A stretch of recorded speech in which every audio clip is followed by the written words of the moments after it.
Oke, halo, selamat pagi semuanya. Baiklah, hari ini kita akan melanjutkan materi pembelajaran kita pada minggu lalu, di mana materinya masih sama ya, yaitu hak asasi manusia. Nah, untuk hari ini kita akan membahas yaitu tentang kasus pelanggaran HAM dan upaya penegakan HAM. Nah, jadi beberapa kasus yang pernah terjadi di Indonesia terkait dengan pelanggaran HAM. Yang pertama yaitu tentang kasus Tanjung Priok. Nah, kasus Tanjung Priok ini terjadi pada tanggal 12 September 1984. Nah, kasusnya dilatar belakangi atau dipicu oleh tindakan seorang babinsa, yaitu Bintara Benadesa, yang bernama Sersan Hermanu yang pada tanggal 10 September 1984 di Masjid Saadah di Tanjung Priok, Jakarta Utara meminta pengurus masjid yang bernama Amir Biki untuk menghapus brosur dan spanduk yang mengkritik pemerintah. Nah, pada saat itu dia mengkritik penolakannya terhadap asas tunggal yaitu Pancasila. Nah, kemudian Biki menolak permintaan tersebut, lantas si Hermanu ini memindahkan sendiri pamflet atau brosur yang berada di masjid tersebut. Nah, kemudian hal ini membuat kemarahan para masyarakat atau warga sekitar yang membakar motor Sersan Hermanu. Jadi pembakaran ini membuat beberapa warga ditangkap. Nah, kemudian penangkapannya menimbulkan kemarahan warga yang berkumpul dan kemudian menyebabkan terjadi gerakan massa serta pembakaran ruko-ruko. Nah, kemudian aparat keamanannya datang dan menangani kerusuhan untuk melepaskan tembakan peluru yang menewaskan beberapa perusuh. Nah, jadi latar belakangnya sebenarnya sepele ya, karena tadinya cuman untuk melepas pamflet tapi tidak mau. Nah, kemudian sebenarnya yang bikin marah itu bukan pelepasan pamfletnya, tetapi tindakan si babinsa itu yang masuk ke dalam masjid dengan menggunakan sepatu dan tidak sopan, begitu. Ya, nah jadi yang tewas dalam peristiwa ini ada 9 terbakar, kemudian 24 tewas oleh aparatnya. Jadi lumayan banyak ya.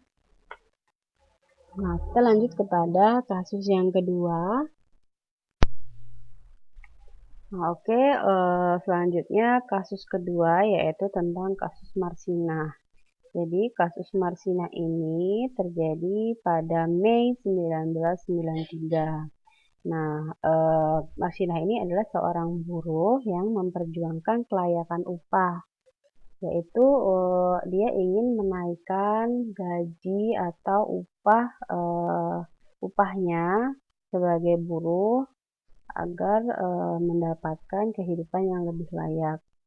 Jadi peristiwanya yaitu berlangsung atau terjadi pada tanggal 3 dan juga 4 Mei 1993.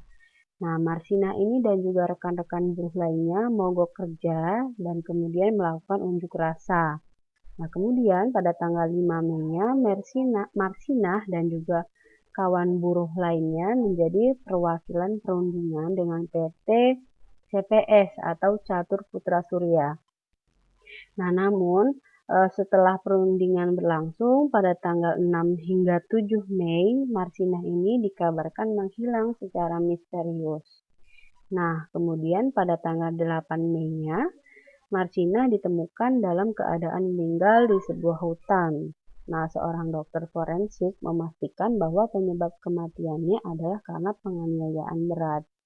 Jadi diduga dari PT CPS ini melakukan penganiayaan kepada Marsinah. Jadi Marsinah ini seorang penggerak buruh Indonesia ya. Jadi kasihan sekali matinya dalam memperjuangkan hak asasi manusia.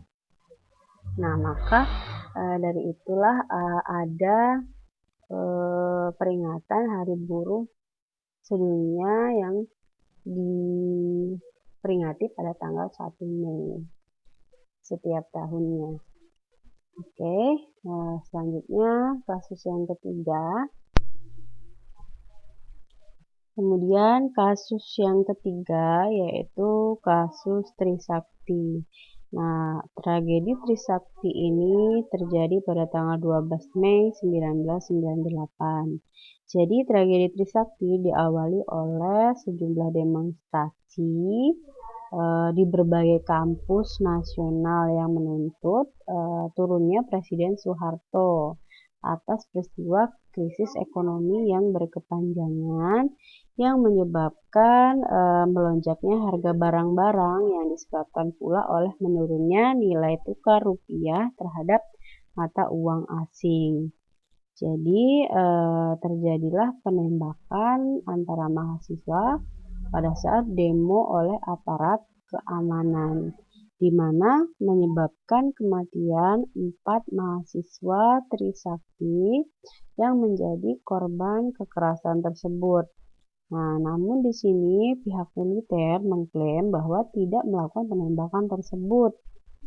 Nah, kemudian setelah usai pergantian presiden, empat mahasiswa pada peristiwa tersebut menjadi dinobatkan sebagai pahlawan reformasi. Oke, selanjutnya yaitu kasus pelanggaran HAM yang keempat, yaitu tentang tragedi Semanggi I dan Semanggi II yang terjadi dari tahun 1998 hingga 1999. Nah, jadi tragedi Semanggi ini yaitu aksi protes masyarakat terhadap sidang istimewa MPR pada saat itu. Nah, untuk tragedi di Semanggi I itu menewaskan sekitar 17 warga sipil yang mana hal ini dikarenakan penolakan masyarakat dan juga mahasiswa ya sebenarnya yang menolak sidang istimewa MPR 1998 dan juga yang mana menentang pemerintahan Habibie dan tidak juga mempercayai DPR atau MPR, serta ingin menyingkirkan militer dari politik serta membersihkan pemerintahan dari orang-orang Orde Baru. Nah, jadi masyarakat dan mahasiswa ini menolak sidang tersebut dan juga menentang dui fungsi ABRI atau TNI. Nah, jadi selama sidang istimewa itu masyarakat dan juga mahasiswa bergabung di jalan setiap harinya di jalanan Jakarta dan juga kota besar lain di Indonesia ya pada saat itu.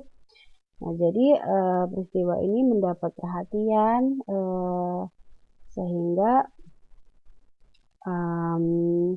antara aparat keamanan sampai turun ke jalan ya. Nah, maka dari itulah peristiwa ini setelah itu terjadi bentrok antara aparat keamanan dengan masyarakat dan juga mahasiswa. Nah, maka terjadi hingga tewas 17 warga sipil. Nah, kemudian untuk tragedi yang kedua, ini tewas 11 warga sipil dan 1 mahasiswa UI atau Universitas Indonesia, di mana yang di Semanggi II ini tragedinya yaitu menentang berlakunya Undang-Undang PKB. PKB itu penanggulangan keadaan bahaya. Jadi yang mana menurut banyak masyarakat atau kalangan sangat memberikan keleluasaan kepada militer untuk melakukan keadaan negara sesuai dengan kepentingan militer. Jadi itu yang dimaksud dengan menyingkirkan militer dari politik. Nah, oleh karena itu mahasiswa UI yang bernama Yunhab meninggal dengan luka tembak, yaitu di depan Universitas Atmajaya. Nah, jadi kira-kira seperti itu ya peristiwanya. Jika ingin lebih lengkap, boleh kalian cari juga di YouTube atau Google. Itu sangat banyak sekali ya kronologisnya. Oke, kita lanjut selanjutnya. Oke, selanjutnya kita beralih kepada kasus yang pernah terjadi di dunia.